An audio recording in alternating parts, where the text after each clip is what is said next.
Hello বন্ধুরা, আজকে আমরা শিখব ব্যঞ্জন বর্ণ। চলো শুরু করি। ব্যঞ্জন বর্ণ কাকে বলে? যে বর্ণ অন্য বর্ণের সাহায্য ছাড়া নিজে নিজেই উচ্চারিত হতে পারে না তাকে ব্যঞ্জন বর্ণ বলে। বাংলা ব্যঞ্জন বর্ণ ৩৯টি।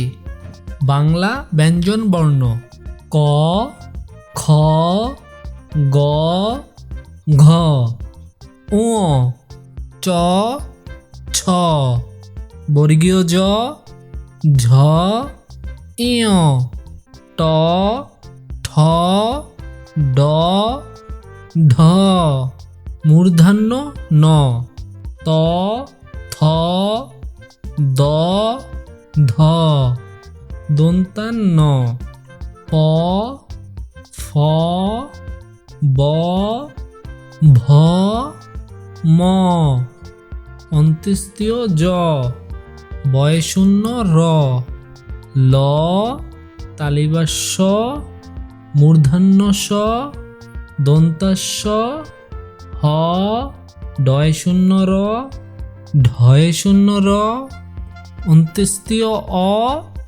খণ্ডক্ত, অনুস্বার, বিসর্গ, চন্দ্রবিন্দু। চলো আরও একবার ব্যঞ্জন বর্ণগুলো পড়ি।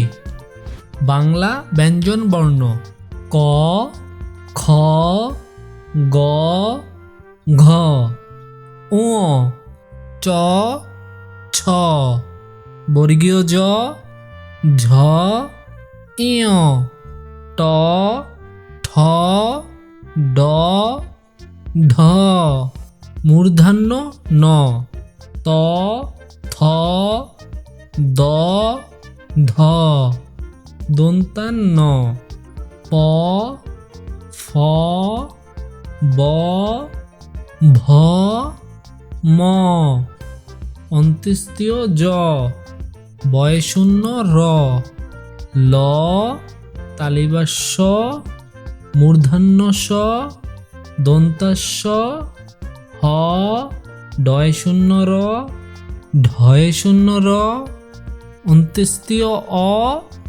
খণ্ডক্ত, অনুস্বার, বিসর্গ, চন্দ্রবিন্দু। আজকে আমরা শিখলাম ব্যঞ্জন বর্ণ। তোমরা বাসায় বেশি বেশি অনুশীলন করবে।